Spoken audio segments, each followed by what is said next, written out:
Bismillahirrahmanirrahim. Assalamu alaikum class 3. Today we will learn about the human body, यानी कि इंसानी जिस्म के बारे में हम आज पढ़ेंगे।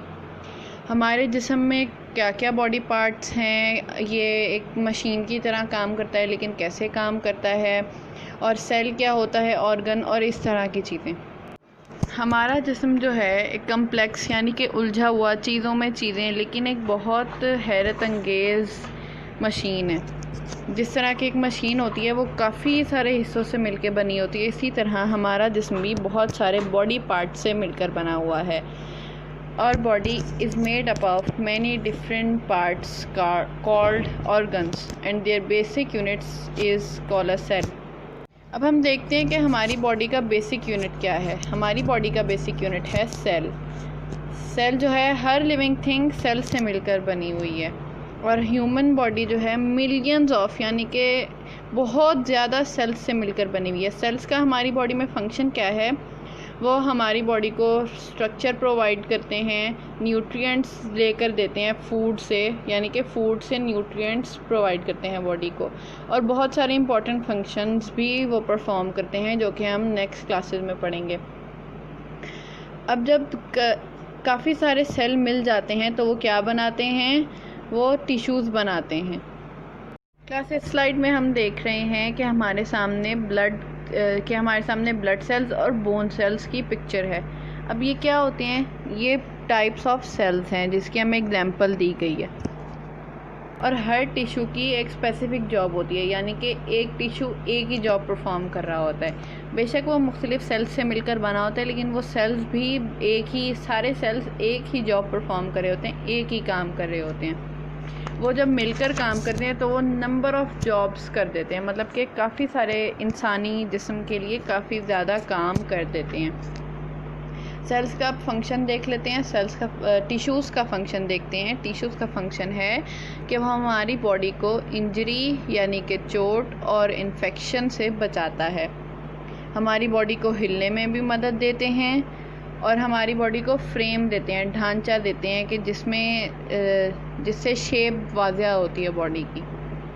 जब बहुत सारे टिश्यूज़ मिल जाते हैं तो वो ऑर्गन्स बनाते हैं। अब हम देखते हैं ऑर्गन्स क्या होते हैं। Organs are groups of tissues that work together to do a job. Organs tissues का ग्रुप है, वो टिश्यूज़ जो कि एक ही काम कर रहे हों, एक ही तरह का काम कर रहे हों।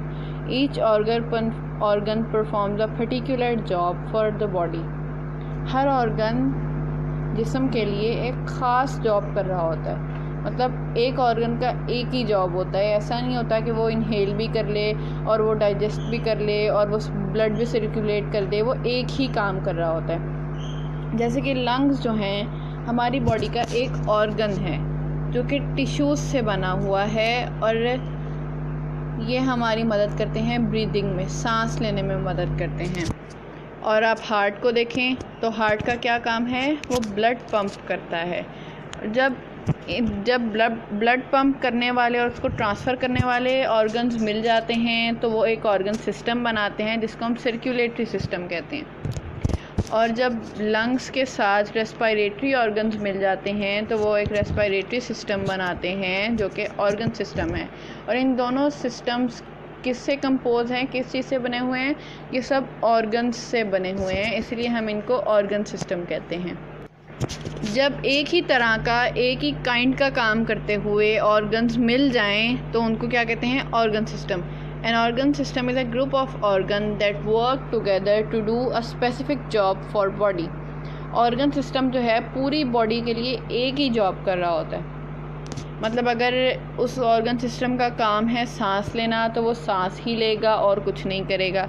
अगर उसका काम है ब्लड पंप करना तो वो ब्लड पंप करेगा और सर्कुलेट करेगा पूरी बॉडी में, वो और कुछ नहीं करेगा। इस तरह अल्लाह ताला ने हर काम के लिए अलग अलग ऑर्गन सिस्टम बनाया हुआ है। अब इस पिक्चर में हम क्या देख रहे हैं, ऑर्गन्स ऑफ रेस्पिरेटरी सिस्टम। हमने सबसे पहले सेल पढ़ा था, जो कि बेसिक यूनिट होता है किसी भी बॉडी के किसी भी पार्ट का या किसी भी ऑर्गन सिस्टम का। तो ये सेल की शेप हमें बताई गई है, मुख्तलिफ सेल्स मिलते हैं मतलब सेल्स का ग्रुप जब मिल जाता है तो उसको टिश्यूज़ कहते हैं, और टिश्यूज़ की शेप इस तरह की हो जाती है। जब मुख्तलिफ़ टिश्यूज़ मिल जाते हैं तो वो ऑर्गन बनाते हैं, और जब एक ही तरह का काम करने वाले मुख्तलिफ़ ऑर्गन मिल जाएं तो वो ऑर्गन सिस्टम बनाते हैं। हमारी जो बॉडी है, जो ह्यूमन बॉडी है, वो बहुत सारे ऑर्गन सिस्टम्स पे डिपेंड करती है, उससे मिलकर बनी हुई है। इसमें इन ऑर्गन सिस्टम्स में एक मस्कुलोस्केलेटल सिस्टम भी है जो कि मसल्स और स्केलेटन से मिलकर बनता है। जब मसल्स और स्केलेटन मिल के मूवमेंट करते हैं तो इसके नतीजे में पूरी बॉडी मूव करती है। मस्कुलोस्केलेटल सिस्टम जो है वो स्केलेटन और मसल्स से मिलके बना होता है। इसमें स्केलेटन का क्या काम होता है कि वो बॉडी को फ्रेम वर्क प्रोवाइड करता है, यानी कि वो बॉडी को शेप प्रोवाइड करता है और उसके हिलने के लिए मुख्तलिफ एंगल्स प्रोवाइड करता है।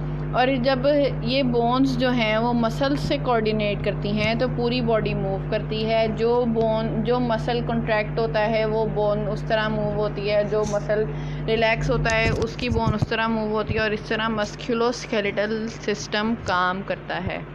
अब हम देख लेते हैं रेस्पिरेटरी सिस्टम को। रेस्पिरेटरी सिस्टम क्या है? जिसके ज़रिए हम सांस लेते हैं। इसके पार्ट्स क्या क्या हैं? Nose, wind pipe, lungs. क्या पार्ट्स हैं इसके? Nose, wind pipe and lungs. ये तीनों चीज़ें मिलके हमें किस काम में मदद देती हैं? हमें ब्रीदिंग में मदद देती हैं। अच्छा, जब हम एयर इनहेल करते हैं, सांस अंदर लेकर जाते हैं, तो वो सारी एयर प्योर नहीं होती, उसमें डर्ट्स भी होती हैं और उसमें टेम्परेचर डिफरेंस भी होता है और वाटर वेपर यानी कि पानी के कतरे भी होते हैं।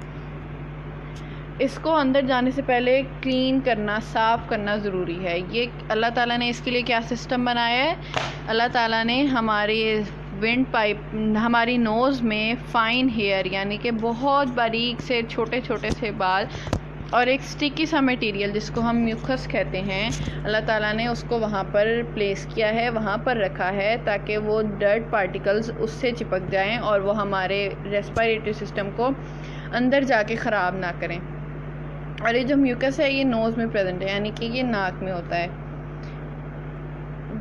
इनहेल्ड एयर जो हम सांस अंदर लेते हैं उसमें ऑक्सीजन भी होती है और वो नोस्ट्रिल से अंदर जाती है, फिर वो विंड पाइप में जाती है, लंग्स में जाती है। लंग्स जो है ना, इसमें ऑक्सीजन ब्लड में चली जाती है और उसी वक्त कार्बन डाइऑक्साइड ब्लड से निकाल दी जाती है। अल्लाह ताला ने उसी at the same time system रखा है कि जैसे ही ऑक्सीजन ब्लड में जाएगी वैसे ही कार्बन डाइऑक्साइड बाहर आ जाएगी और ब्लड में दोबारा से ऑक्सीजन हो जाएगी, और इस तरह ऑक्सीजन यूज़ हो जाती है। और जब हम सांस बाहर निकालते हैं यानी कि एक्सहेल करते हैं तो उससे कार्बन डाइऑक्साइड भी बाहर आ जाती है। हम जिस हवा में सांस लेते हैं ना वो सारी ऑक्सीजन नहीं है, उसमें अल्लाह ताला ने बहुत सारी गैसेस का मिक्सचर रखा है जिसमें ऑक्सीजन भी है, नाइट्रोजन है, हाइड्रोजन है, कार्बन डाइऑक्साइड है और आर्गोन भी है। इस तरह की मुख्तलिफ गैसेस हैं। अब हमें बुक में बताया गया है कि हवा का तकरीबन 78% हिस्सा, 78% हिस्सा जो है वो नाइट्रोजन का होता है।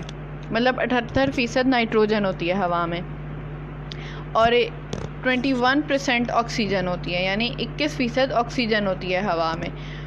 0.03% कार्बन डाइऑक्साइड होती है। देखें इसकी कितनी छोटी सी मिकदार है। 0.03% कार्बन डाइऑक्साइड होती है और 0.17% अदर गैसेस, दूसरी गैसेस होती हैं जैसे कि आर्गन, हाइड्रोजन वगैरह। और इस तरह की डाइजेस्टिव सिस्टम क्या है? ये जो हम सिस्टम्स पढ़ रहे हैं ये सब ऑर्गन सिस्टम्स के एग्जाम्पल्स हैं।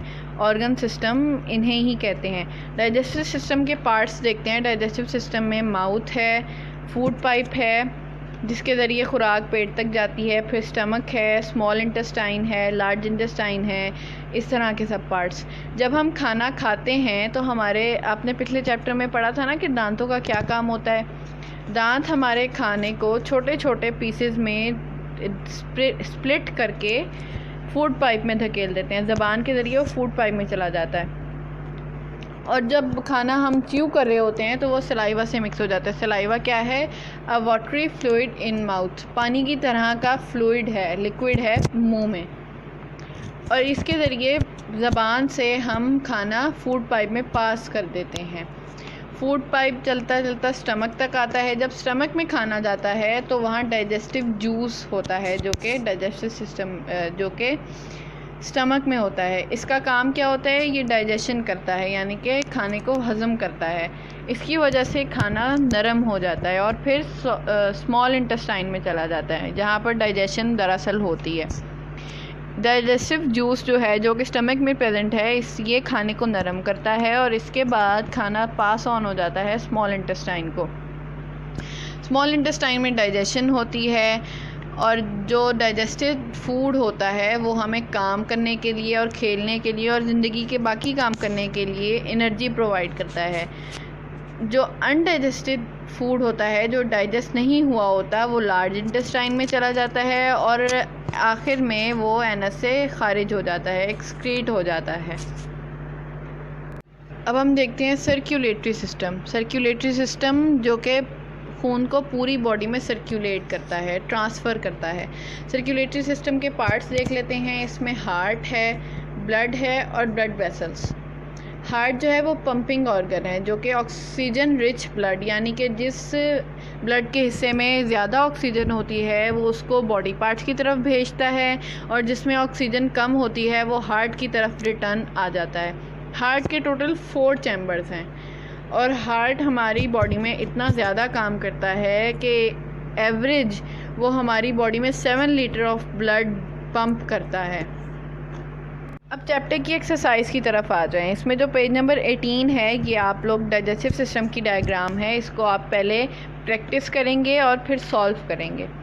एक्सरसाइज में आंसर क्वेश्चंस हैं, इनको आप इस चैप्टर की रीडिंग करेंगे और उसके बाद जो आपको समझ आएगी आप उसका आंसर देंगे। मतलब ज़रूरी नहीं है कि आपने बहुत ही अच्छे बुक के अल्फाज में आंसर दिया हो, जो आप ख़ुद से अपने अल्फाज में आंसर देंगे वो आपके लिए ज़्यादा फ़ायदेमंद होगा।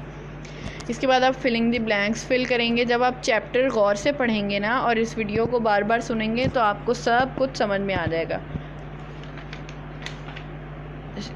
पॉइंट बी और सी आप बुक पे सॉल्व करेंगे। जज़ाकल्लाह। अस्सलाम वालेकुम।